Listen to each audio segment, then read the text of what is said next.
I'd like to invite you on the stage. First of all, Professor Monasterolo from the Vienna University of Economics and Business, Monica Scatasta from the European Investment Bank, and Barbara Buchner from Climate Policy Initiative. As I mentioned in the beginning, I don't know how many of you know, but you should know, and you will know by the end of this session, how development banks are playing a leading role and pivotal role in sustainable finance. So it's really a pleasure to have the three distinguished speakers today that have a very deep and knowledge into the topic. And so without further ado, I leave the floor to Irene to moderate the session. Thank you. Thank you, Stefano, and thank you for the invitation. And good morning, everybody. Good morning, everybody.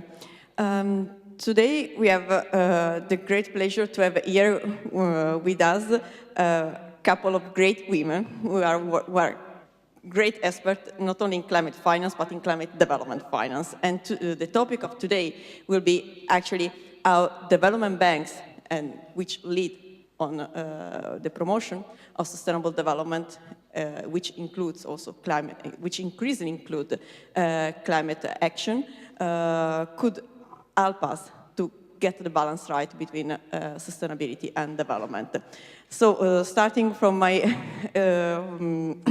extreme left, there is Barbara Buchner. Barbara Buchner is the CEO of Climate Policy Initiative. Climate Policy Initiative is the leading think tank in mapping climate finance flows, both public and private. And Climate Policy Initiative is producing a very important report, which is called the Global Landscape of Climate Finance. And the last one was just published.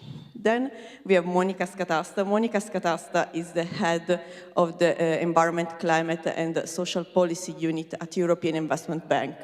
Why it's so important to have such a high representative of European Investment Bank here today? Well, because the European Investment Bank actually is the bank who is supporting the most climate action right now. Last year, it invested like 90.5 billion in climate action, and in the next 5 years, it will reach something like 120 billion US dollars in climate action. So today, actually, we will start to understand why development banks are here today to talk about climate finance. Well, because development banks play a key role in sustainable development by delivering expertise and capital where private investors would not venture. And in particular, their added value is to build track records in improved markets by, for instance, assessing investment risk, in particular scouting projects, and evaluating their financial and technological risk profile. This is something where commercial banks still struggle, and private investors as well. Then by providing long-term capital to mitigate risk for private capital, and delivering innovative financial instruments such as green bonds, of which actually European Investment Bank was the initiator, and to support governments to introduce governance processes and regulation, and actually to assure the proper implementation. However, there were some discussion about the sustainability of this business model, in particular for the state, in recent years. The role of development banks in climate finance actually kept on increasing in the last years, and in particular, development finance institutions provided the most of public climate finance flows, like something like $124 billion in 2016, and we already talked about the role of EIB in this. And however, actually, there are also new actors on the stage of development finance institutions like the Green Climate Fund, Asian Infrastructure and Investment Bank, and the new BRICS Bank. Here you can see a snapshot of a graph which is extracted from the Global Landscape of Climate Finance report provided by Climate Policy Initiative. And here I would like to leave Barbara Buchner Thank you so much, Irene, and thank you so much for having me here, to the organizers. And as you can see, I'm having the easy task to just show you where we are in terms of climate finance. And this is a little complicated graph. I call it the spaghetti graph. When we started doing it in 2011, we were still based in Italy. This is for obvious reasons. But I think what we tried to do and what we wanted to understand is, compared to really understand where we are in terms of action towards the climate goals that has been set internationally, we do need to understand really how much money is flowing and who is behind the investments. Also in order to understand what's the baseline and what are entry points to scale up investments. So this graph here basically shows you how much the climate finance flows along their life cycles. And from the very left, you can see that's the sources and the intermediaries that's behind the investments. It's both public and private investments. It's global investments, so it's not to be compared to the 100 billion figure that is out there. It then goes, moving to the right side, it is going to through the instruments that are being applied, and finally the recipients, technologies, and geographies where it's ending up. And I think just, I won't go through detail on the overall landscape, but I think a few key messages here. Most of all, we've seen over the last years really kind of an increase in overall investments. I don't have the figures here now, but we have, if you look at the average figures, 2015, 2016, compared to the years before, we're about 12% higher than before. And what we know there is that there is a number of reasons that's behind these increases, which is both related to policy. We've had a very big surge in private investment, particularly in China, but also in the US and in Japan, which is related to the anticipation of some reduced feed-in tariffs in these countries. But the second factor that we've really seen is influencing the overall value of investment is also technology cost decreases. So what we've seen over the last few years is a particular renewable energy, particular onshore wind and solar PV has really experienced decreases in their technology costs of about 10%. And that really has also shown that the value actually that is currently being invested in climate action from the private sector is achieving more deployment and more capacity additions than before. Again, I'm going to focus very briefly actually on the role of development finance institutions. As Irene already said, they are a key actor behind the overall climate finance flows, and this is something that we've seen since 2011. Of the overall $410 billion that we've been able to track for the last year, we've seen that about a third is coming from development finance institutions. And if you just look at the portion of the public funding, which is constantly around like 30-35% of the overall finance flows, you can see that out of this public part, almost 90% is coming from development finance institutions. And again, I think this shows this fundamental role of these institutions in really making sure that they're taking off the risk of some of the less mature technologies and in markets that are not yet ready for the private sector. So we've seen the role of particular national development bank together with multilateral development banks and bilateral development banks, and I'm sure we're going to talk more about that. But what I did want to say is that, obviously it's good to see that there is a slow increase in overall investments into climate action. But if you look actually what is needed in terms of getting us on a low-carbon development pathway, we can see that we are falling far short. And that is not only in terms of actually the needs towards a 2 degrees scenario, where we know that just in the energy sector we need about $1 trillion a year, and if you add agriculture, land use, and other adaptation needs, it's far more, so we are falling far short. But in addition, and I think there's been some discussion around that also in the previous session, we are still having fossil fuel investments that really dwarf climate-related investments. So there is a need of thinking about how we can really shift from high-carbon investments towards low-carbon investments. And just one additional piece of information here, I think what we're seeing constantly in our work on climate finance is that public funding in general for adaptation projects remains a challenge. You can see from this graph here that over the last years, while we've had a constant increase in general overall investments into climate action, we've had adaptation finance remaining more or less constant. And if you look particularly again on the public side, it's even been decreasing a little bit. But this is also because of methodological issues. And I think I do want to make the point here that there is real a need for action to improve the understanding of what constitutes adaptation finance, how to track adaptation finance, and I know that MDBs actually have done a lot of work in this area, also together with the International Development Finance Club. And I really see that there is a need not only to, obviously, promote more action, but also to improve the information in this area. So look forward to seeing more on that later. And then we move to try to understand what the development banks are doing on this side. Absolutely. And if you're wondering whether there was a change in person in the panel, no, that's me 8 years ago. So, sorry for not looking like that anymore.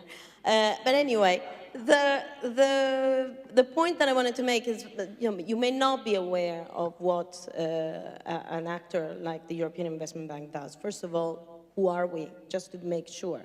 We are the EU bank. Our shareholders are the 28 member states. And we are active both within the EU and in developing countries, in partner countries, pre-accession countries, etc. So our portfolio is rather large.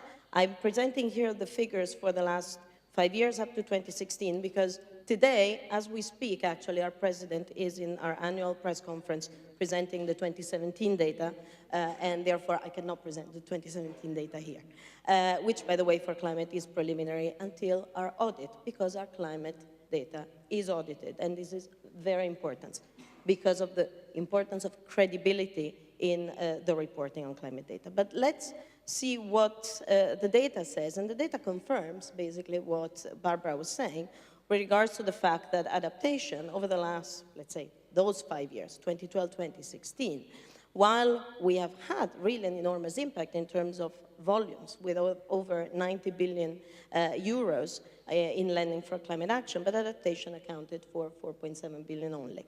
Now, what's interesting is clearly you see an enormous role for low carbon transport, particularly metros and investment of this sort, but also renewable energy and energy efficiency as really having the lion's share. But it's also important to look at the impact in the volumes in terms of support for research, development and innovation, because exactly the role in trying to drive down the cost of new technologies is something that the bank has been involved in quite substantially. I'm presenting then the same, in terms of just for 2016, just to show that, okay, the trend was encouraging with regards to adaptation support in that it seems to be going up, and yet there are vagaries from one year to the next. But what's important here, we've been hearing about the importance of quantitative targets, and indeed the EIB has had a quantitative target in terms of climate action of having at least 25% of its lending for climate action. We've been hitting that target every year since it's been introduced. I can anticipate already that for 2017 we've gone even up to 27% and something. So we are really putting our money where our mouth is. But what's important is that, in addition, our targets are becoming more ambitious, particularly with regards to our support to developing countries. By 2020, we have committed to push our minimum target to 35% in our lending to developing countries. Our support doesn't stop there. What's important is that volume targets are a part of the story, are a very important way of gelling the attention of an institution such as the EIB in focusing on climate action, because hard targets, mean that you have to do something about it.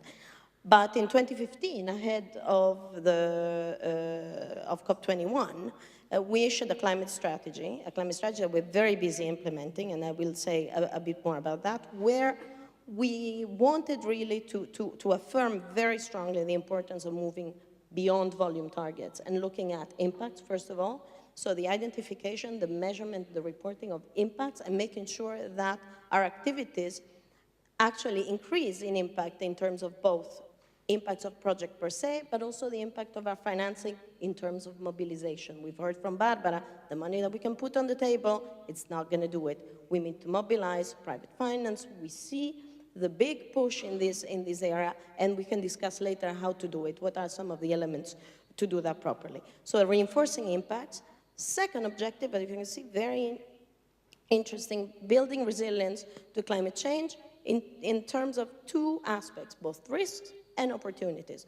Really making sure that the consideration of, in particular, first of all, physical risks. You've had this discussion on the different types of risk, but physical risk in our project preparation and project appraisal is taken into consideration, and we can discuss later the climate risk management system that we are putting in place, which is really a cradle-to-grave type of system, and this is rather innovative among the MDBs. But secondly, looking at opportunities and really making sure that in the development of our investment pipeline, there is a focus, there is an understanding on the part of the bankers, not the experts, but the bankers who do the origination of our project pipeline there is really an attention on understanding what adaptation investment and investment in resilience is. But more importantly, I want to focus your attention on the third pillar of the climate strategy, the focus on mainstreaming. We say that we make sure that climate change is considered in everything that we do. And part of that, and in fact, one of the 10 action plans that we've developed to implement the climate strategy is really focusing on looking at risk at portfolio level, looking also, therefore, at transition risk. And this means making sure that also our colleagues in risk management hear us, work with us in this sense. So this is something that we can discuss later. Yeah, thank you. This is absolutely very important to move forward. So actually what we will discuss today, and the focus of today will be actually what role could climate risk and the impact matrix play to actually contribute to scale up climate finance, and how could actually the research and academia help and support the development banks in these processes. And just one remark, since we are actually I'm an academic, actually such metrics that we should develop need to be transparent, which means replicable and customizable for the specific need and the specific characteristics of the development finance institution, and concise, and at the same time able to capture the multiple relevant dimensions for climate finance decision making. So they should be able to support, to provide policy relevant results. And so here now we come to the first question, which is actually for both the panelists, and you have like a bit less than 5 minutes each to answer. At what stage of development and implementation of climate risk metrics and climate impact metrics are development banks? And could you list the two main challenges and the two main supporting factors, both at the governance, so at the macro level, and at the project, so micro level, that you face? And what lessons could other private, in particular private financial institutions, learn from such experience? Thank you. As someone who is not from a development bank, I'm very happy to start answering that based on some work that we've done, and based on something which I really would also address the room here. I mean, we have a fantastic, university academics, research people here. I think there's much more work needed. So I think what I'd like to dwell on a little bit more is some work that we've done together with the Inter-American Development Bank on looking at the role of national development banks in really scaling up and learning from basically what the multilateral development banks and bilateral ones have done. So I know you will, Monica, be very eloquent in providing some of the lessons, but just to give you a little bit more background on the national development banks. So we've done a study focusing on 12 national development banks, domestic financial institutions in 3 Latin American countries, Mexico, Chile, and Brazil. And what we really try to do there is understand where they stand in terms of climate investments, what's their barriers, but also what is opportunities, particularly also like learning again from experiences on better measure risks and impact. And so in general, what we found there is that while there is a significant financing gap, we could see and confirm that these national financial institutions occupy basically a unique role in the overall landscape of development finance institutions. Why is that? This is because they do connect the international finance with the domestic governments and with the local private sector. They really understand the context and have the right links at the basis. So therefore, we do see that they're very well suited for taking more action and advancing basically action on the ground. And again, coming back to what we've learned in our global landscape, is that actually almost 80% of all climate finance flows are domestic, which means that they originate in the same country in which they're spent. And that really shows you the importance of domestic enabling environment, of regulations, but also of domestic financial institutions. And so just to conclude a little bit our main findings there, so we've seen that they are contributing to climate action. There it's around $11 billion in these three countries, but this is falling far short of the needs of implementing the national development, the determined contributions, the national goals of these three countries. That's very much reflecting also the international picture as I've shown. And we see that there is a number of barriers, so you have to ask about challenges and lessons. So the barriers that we've been able to elaborate together with them is first, there's insufficient risk-adjusted returns. So they really have a problem, a perception that the risks related to some of the climate technology and climate projects are still high.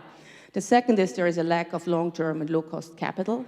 And the third is really the expertise and the capacity in-house to actually identify some of these climate-relevant projects and therefore then also kind of invest in them. And so we see a number of ways of addressing these challenges. And also, again, based on actually what they themselves have been identifying. And I think the first is making sure that there is a mainstreaming of climate finance tracking across all portfolios. And again, I think that can help them to identify the projects and then really go into these. The second is enhancing the understanding of risks and also the financial structuring of these, of particular climate-relevant projects that are outside of renewable energy, where they have a good understanding. And again, I think this perception of having really kind of very low returns related to some of these technologies is something that needs to be changed, and there should be better kind of incorporation of risks and impacts there. And then the third is a broader one, which I hope we will, and I'm sure we will come back later a little bit, which is really developing some appropriate investment frameworks and translating the nationally determined contribution into real investment plans. So really thinking about how you can align the domestic spending with the longer-term goals, with the 2 degrees goals. And I'd love to talk a little bit more about that later. I know we will. I know we have some interesting thoughts on that. But again, I think that the two challenges I see is at the moment really getting to scale. We're making progress, but we are falling far short. So we need to find ways of using the public money more effectively to really unlock capital. And again, making sure that development finance institutions focus on the highest risks in the markets that are not yet developed. And the second one is really kind of thinking how we can align the overall portfolios of these institutions with the long-term pathways towards 2 degrees. And so I'll leave it there.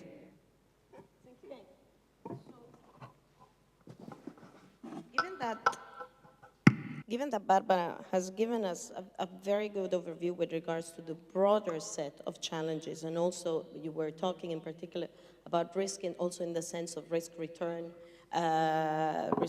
alignment, and that I can park that part of the discussion, if you allow me. We could pick it up later as a discussion.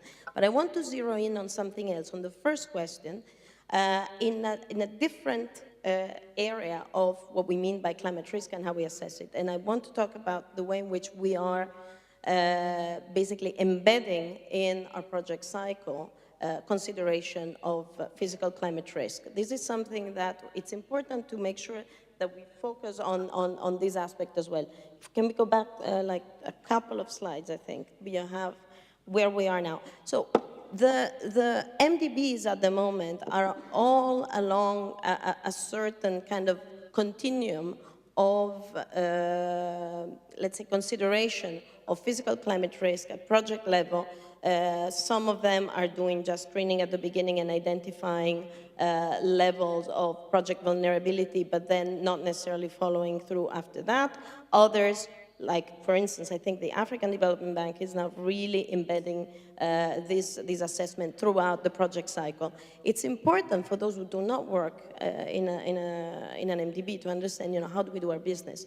Basically, what we have now developed is a climate risk management system that aims at making sure that every step of the way in the project cycle, including also the systems that underlie the decisions that are made, and also the monitoring aspects, the reporting and the verification that takes place once a project is either under implementation or operation, making sure that climate-related risks are considered every step of the way.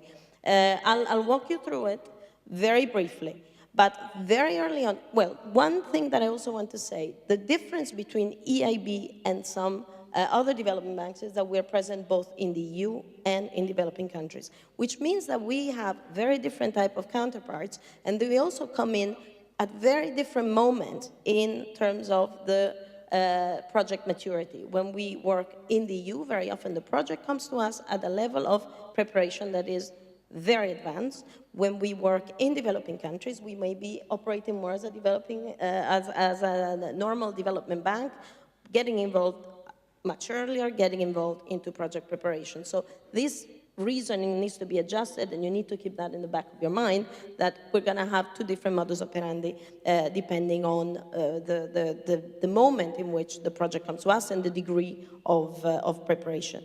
But from very early on, from project identification stage, we are going to have what we call a climate risk triage or a very early pre-screening, which looks at two aspects. It looks at the sensitivity of the activities, of the specific economic activity or type of infrastructure to different climate hazards, and looks at the exposure of the locality where this activity is located, and looks therefore at the first assessment of the vulnerability of this activity in that location, looks at the initial assessment with regards to the adaptive capacity of the promoter or the country, depending on the type of project or program that we are looking at, and on this basis makes a first decision as to whether this analysis needs to continue in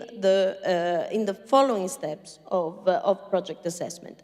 This is then followed up by a more in-depth analysis at the stage of project initiation, which is the beginning of what we call the appraisal, the project assessment process, and then really on the basis of then the determination as to whether we are facing low, medium, or high levels of risk, what we have, or levels of vulnerability rather, we will carry out then a full-fledged risk assessment, which includes also an assessment of the potential consequences and different components of the project team will be involved. So it has also an impact with regards to the type of resources that are going to be put in place and made available to the project. This then will lead to certain aspects being present at the moment of the presentation of project for decision by our management committee and our board of directors in terms of the aspects related to climate risk, which will be made explicit, and potentially also leading to certain conditions, certain conditionalities, either on certain activities that need to be carried out or with regards to at least the reporting. And this is then followed through in the both implementation, physical monitoring, and then during operation. Now, this is important because this level of embeddedness, not just in the cycle, but then also, as I said, the systems that underlie the cycle and the decisions about the resources that are allocated to the project is something that is relatively new. It may seem obvious to you, but it's not. Doing it is really not obvious. And one of the challenges there is making sure that there is appropriate guidance material from a technical perspective for the sector experts who have to carry out that analysis, who are not climate experts. And this support may take the form of guidance that is developed by us, of training, but it also takes the form of availability of tools. For instance, we are working now with AWARE for the development of a bespoke set of aware systems for the bank, particularly for the early stages. There is also a need to have a dialogue with the operational side of the bank, which is driven by other objectives, by volume, by speed, and making sure that the system that is set in place works for the business model of the institution. So these are two of the key challenges that one meets in this space. And I think this is these are both very interesting points, because yesterday we discussed about what is about climate physical risk and climate transition risk. But however, we actually provided very different definitions from the definitions that Monica and Barbara just talked about. And these are the definitions that the development banks actually use when they do their assessment of the projects. And so I think that this is the problem of the language, of developing a shared language in terms of understanding what do we mean for climate risk and climate impact, is a precondition to have an engagement between the research, academia, and the development banks and the development finance institutions in order to actually develop effective climate risk and impact metrics. And actually the issue of language, as you might know, we talk about, in the academia, we talk a lot about the need for interdisciplinarity when we consider, when we want to analyze sustainability and climate change.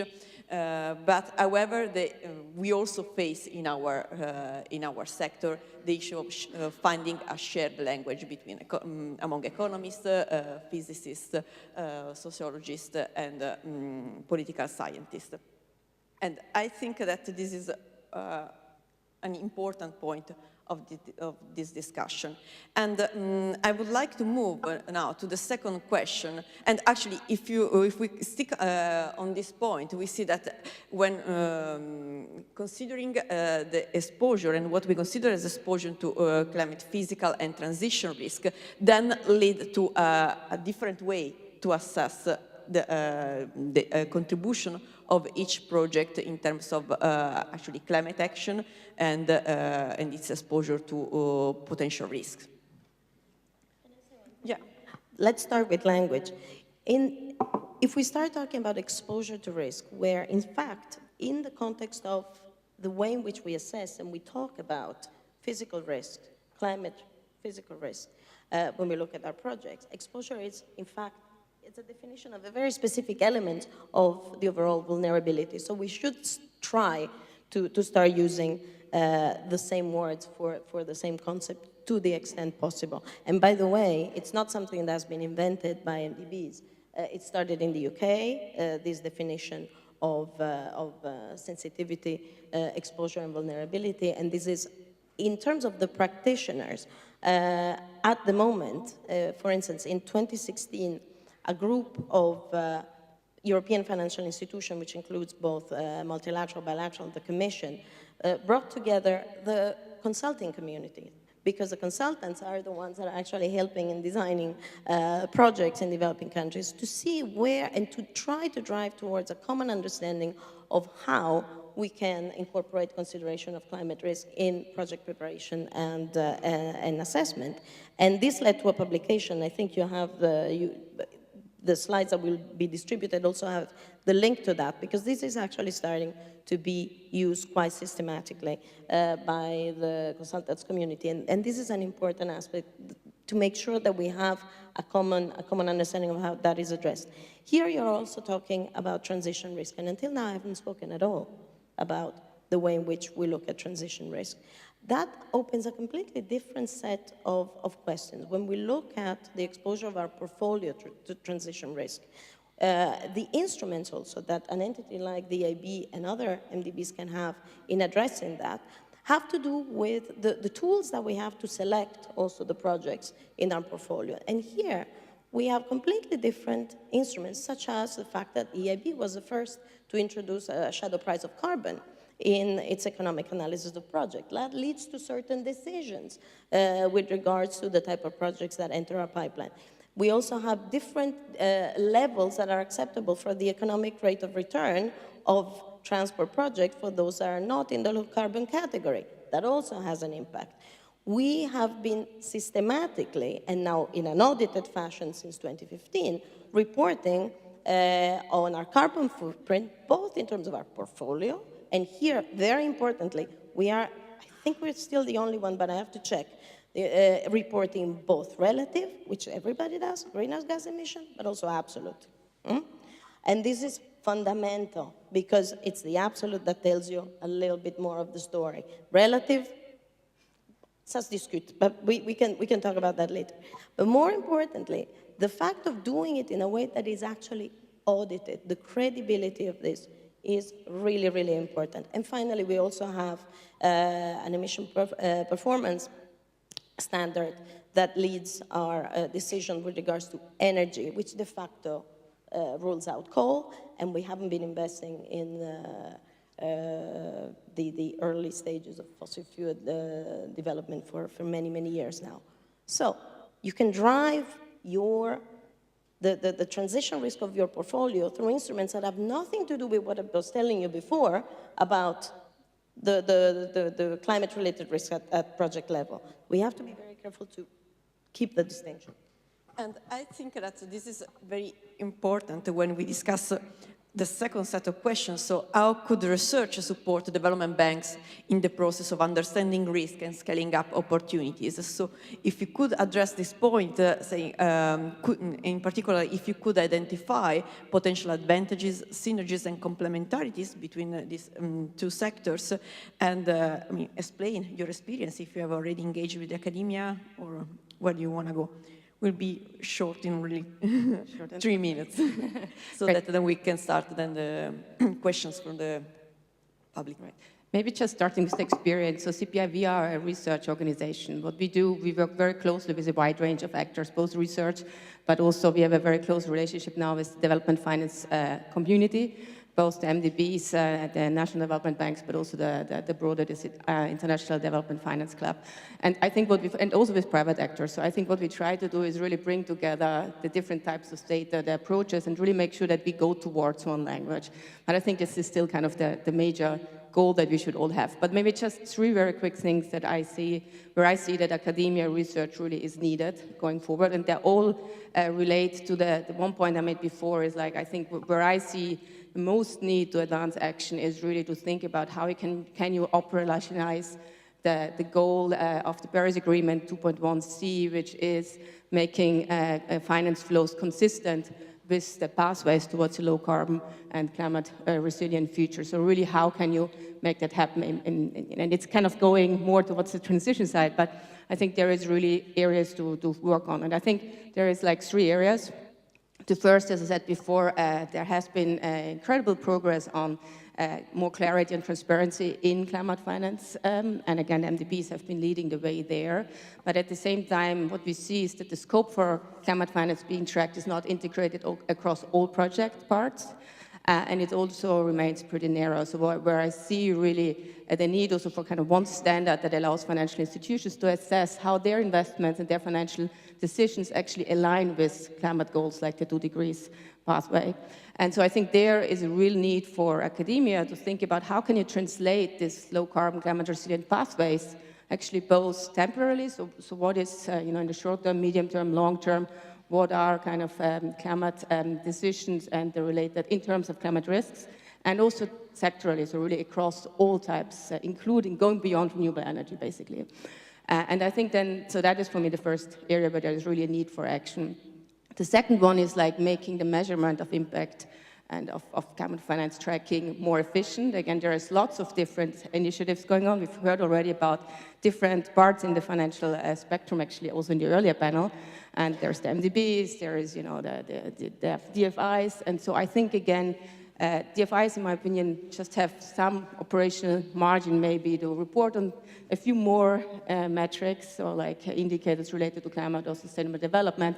But what really would be helpful and of broader use if there were one set of metrics that really could be used to report on that, and that can also be adopted by the private sector, because if you look, the private sector, they have actually been adopting some of the NDB methodologies to support their green bonds work. So there is an appetite of having an easier way So one set of single metrics, again, really the area where I see a lot of need for research. And I think the last one, very briefly, is like, I think there is a need to address the unintended consequences of some of this, impact measurement.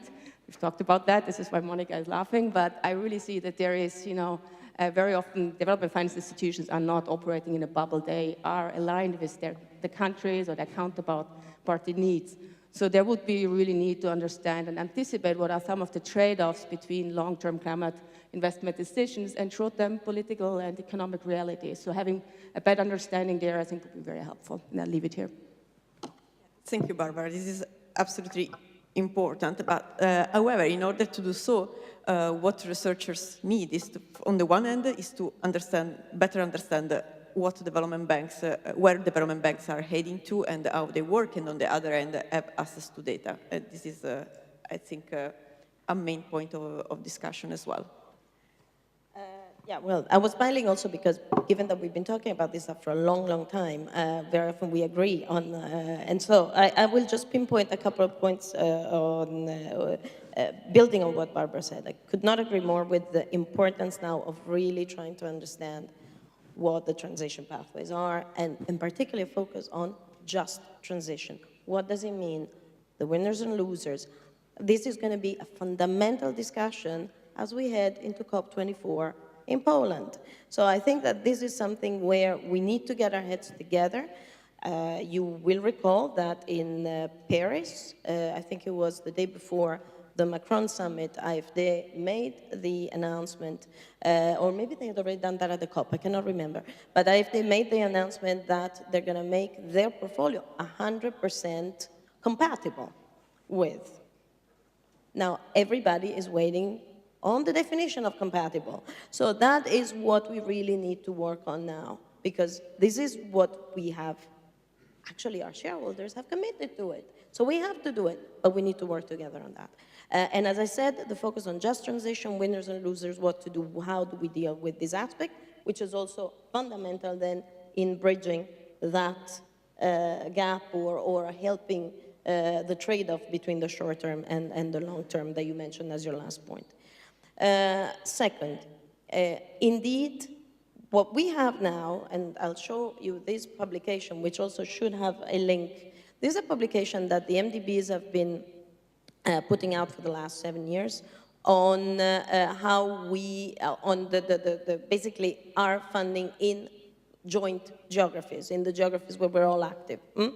But behind this, what's more interesting for academia are the definitions that are in this document.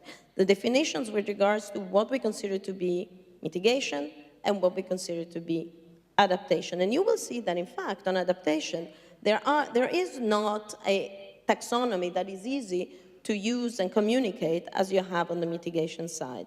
It is a process-based definition. This is therefore an area where also because of the fact that very often you can achieve very important resilience impacts with a small adaptation investment, but we are driven by climate volume. So some of those unintended consequences that we were discussing in the beginning. What we have now is that the MDBs are working. There are 2 working groups going. One on the revision of the definitions for mitigation in some of the areas that are still in need of defining, but another that is focused on adaptation and resilience metrics. And the support in this sense is really very, very important. We need to understand that at the moment what we're looking at are output and outcomes metrics, not impact metrics. We can discuss why. And this is therefore an area where we need the support. Finally, looking at transition risk, one area where we really would benefit from studies, and particularly from case studies, is really to show to quantify transition risk for specific sectors, for specific activities, because this is the type of information that we need to put in front of our risk management colleagues and operational colleagues. Thank you so much. This is information that is precious also for the academic community. Now we can open the questions and answers from the public. Do you want to start with Slido, you can submit your questions to Slido, and here are already some questions that we got. Well, one interesting question would be what would be a start to define compatible? That's something that we should discuss, because actually this will inform also the ingredients of our metrics.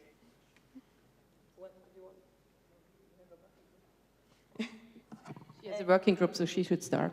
We don't have a working group on that one. We have a working group on the resilient metrics. Now, this is actually, in my opinion, relatively tough nut to crack. I would like to see how Professor Stiglitz would like to address that later on. I cannot stay, but I hope that we can start that discussion already there. Compatible. What we need to, and it's going to be, in my opinion, rather difficult to have a concept of compatibility. Compatibility, there's going to be path dependency, there's going to be, therefore, a need to start from looking at some specificities, and then on the basis of maybe an assessment that is done with regards to compatibility for maybe a few countries with some different type of character, or country or even regions within countries with different type of characteristics. On that basis, then try to suss out whether a taxonomy can be identified. That's how I would start. I don't think that we can start from a conceptual definition of what compatibility is, because it's not going to be, it's going to be much more difficult to operationalize. So that's my first goal. Maybe just to add to that, I think it's really important, and here again, I think research academia is important, because we got to understand what is the long-term pathway, and what are the implications of this long-term pathway, basically working backwards where we need to go. And there might be still, not everything might be green at the beginning, and there might be like ways that need to be, over time kind of moving into the right direction, because, we also need to make sure that we look at that from a systemic view and like from the overall economic system moving around the globe. There is actually one thing that I was thinking about, and the difficulty in this line of thinking is going to be that there will be discontinuities, and stepwise changes that are they're going to be very difficult to put in the analysis. So I would be really interested in understanding what kind of modeling or other kind of approaches exist out there to help us identify where how to deal with these discontinuities that may take place. And what I mean by that are either in terms of development of new technologies, or in terms of accelerations with regards to impacts that then have a completely disruptive impact on the way in which we see the compatibility with the climate resilient development future, or others of this sort.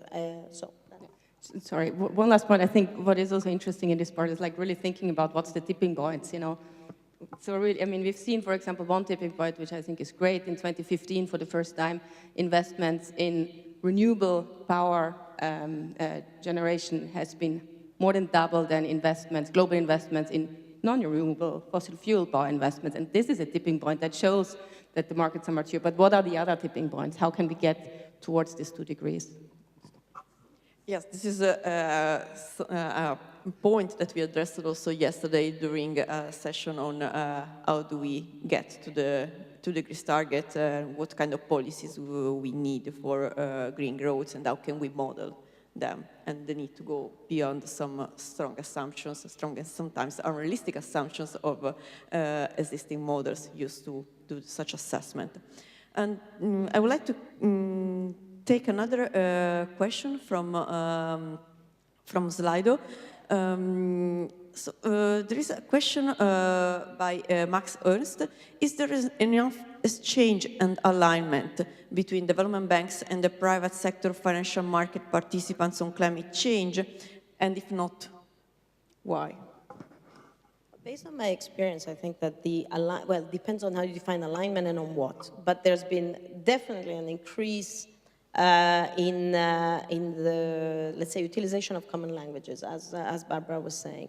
The fact that the MDBs could agree, for instance, on the methodology on climate finance tracking, and that the fact that this is rather granular and relatively, in a way, easy to follow and then assess whether it has been followed or not in different circumstances has led to this methodology becoming kind of like a starting point. I don't want to call it a gold standard because otherwise it would be patting ourselves on the back a bit too much, but a starting point and a reference for the definition of climate action and climate finance on the part of private investors as well. So much so that, in fact, MDBs, I mean, I'm thinking about just the EIB, we have been asked in the context of the high-level expert group that was mentioned in one of the previous panels to provide the taxonomy with regards, and we indicated that the starting point should be to provide that link with adaptation. But in addition, the work that we've been doing, for instance, with Development Bank of China, looking at finding ways in which the standards that have been developed by the MDBs and the standards that have been developed in China can at least talk to each other. We like to think of the work that we've done with them as a Rosetta Stone that allows differences in standards that are linked with the market specificities, but at least allow the market to understand how these standards talk to each other. So I think there's a lot of alignment in that sense. The second aspect has been really the attention, the growing attention on the part of the MBB on mobilization, which means the focus on definition of and launching of instruments that would actually try to straighten the imbalances on the risk-return side.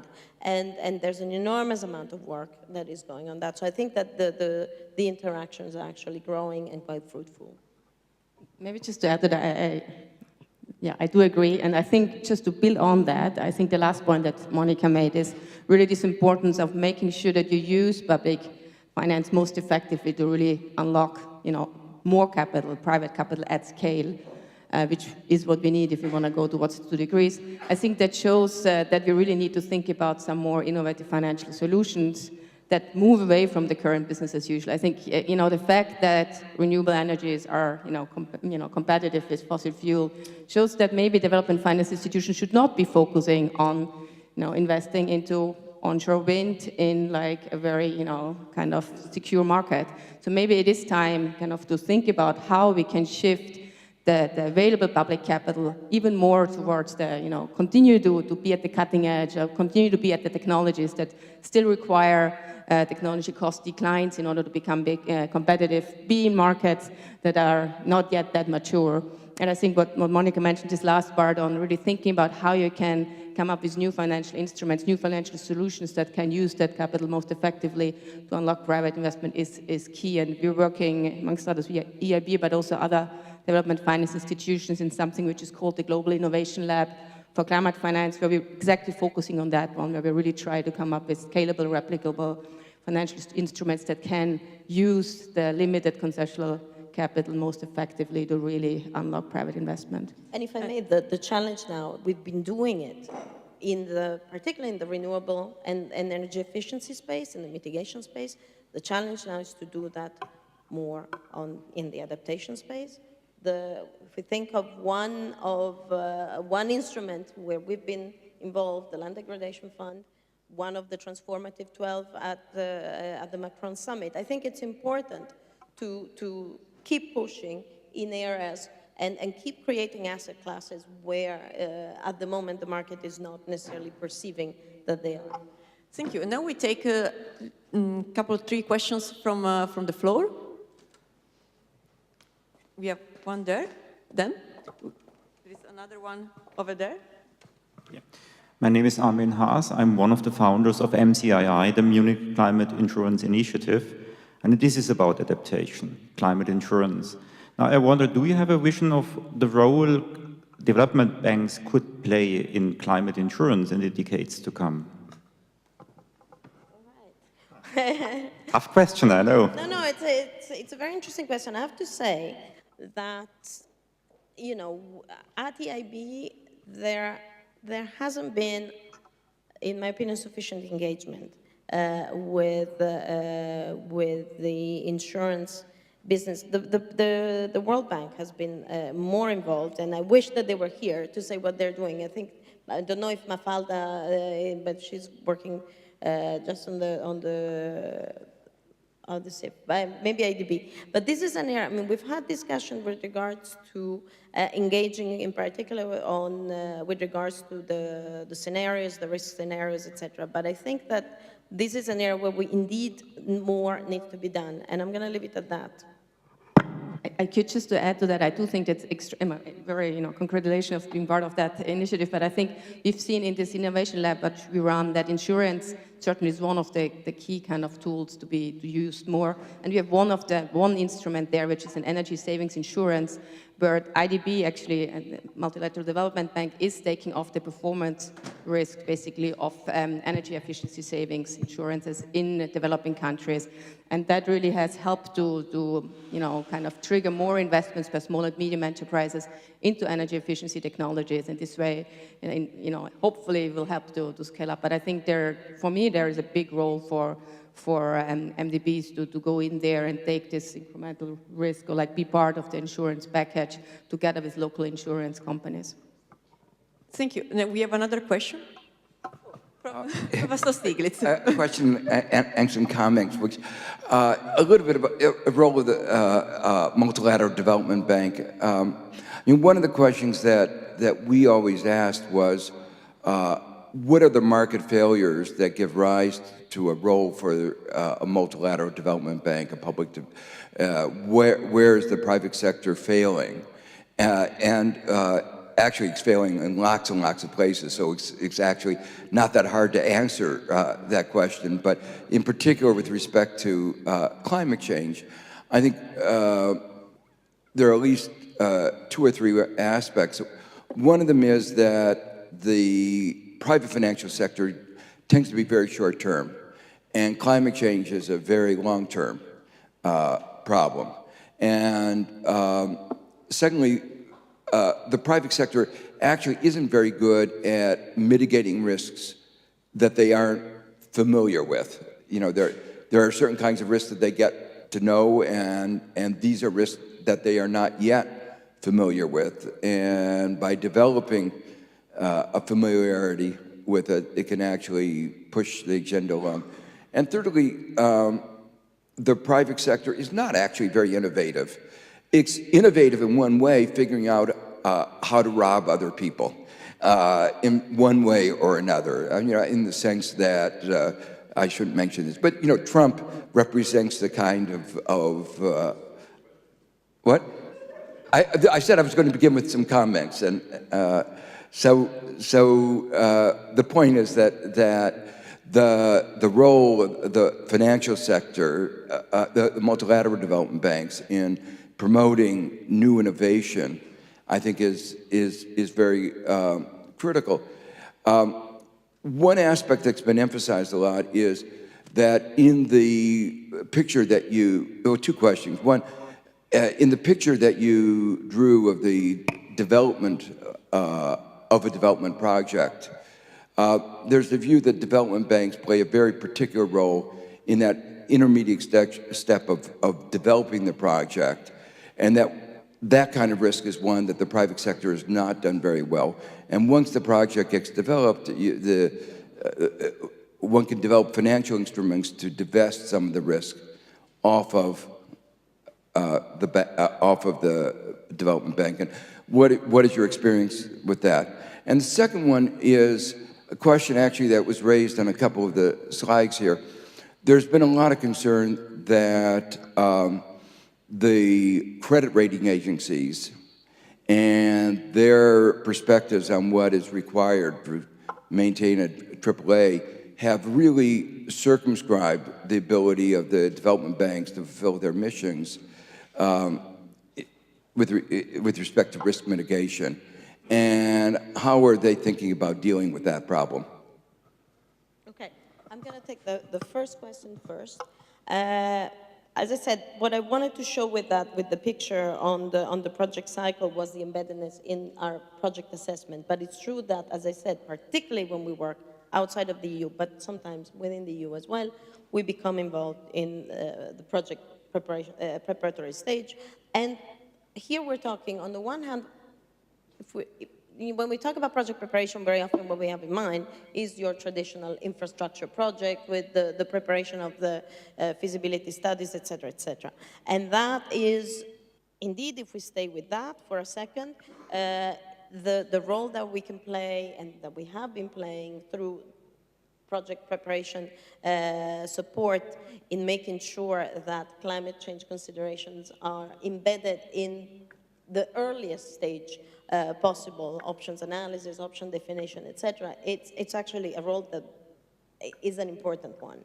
Now, that's one thing. The other aspect, and I think that that's what you were really thinking about, is the development of certain lines of activity that, because the MDBs have been involved in, then can be better understood in terms, again, of the risk-return balance, and therefore can attract private investors. And here, I think that that's exactly the role that we have been playing. And I'm thinking about some of the instruments that, for instance, the bank has set up a few years ago, like GRF, which is a fund of funds, where with some public seed funding, we are able to first attract additional investors and then mobilize a much bigger actual level of investment on the ground. With regards to BAB specifically, we never finance 100% of projects. So de facto, all of our projects, even those where we do not have the leveraging impact that we could have with a fund of fund, which is in the order, like GRF, that has been computed in the order of 40 or 50 times. But even in our more plain vanilla projects, there is always a sense that by being involved, we also are able to attract, with a long-term funding and the activity that we either have had in the preparation of the project or in the assessment of the project, to attract additional investors. So that's always there. With regards to I'm not in the minds of credit rating agencies and the way in which they should go about their business, but indeed, what we've seen more recently is an increased impact on also the internal thinking of our activities, of the activities of non-financial rating, which is really an important part of the internal thinking. But indeed, if credit rating agencies were to extend their remit into some of the areas that are foreseen by the task force, I think that would have a huge impact in the way in which we start doing our selection at pipeline level. But we have other instruments. As you said, we have other instruments to correct some of those failures, and I was talking about some of them, the shadow price of carbon and others that already are in place, de facto, in our activity. We are really short of time, and we are already out of time, actually. And so if there is another very short question, or otherwise we close, so we can close it now. So thank you so much for your attention, and thank to both Barbara and Monica for being here with us today.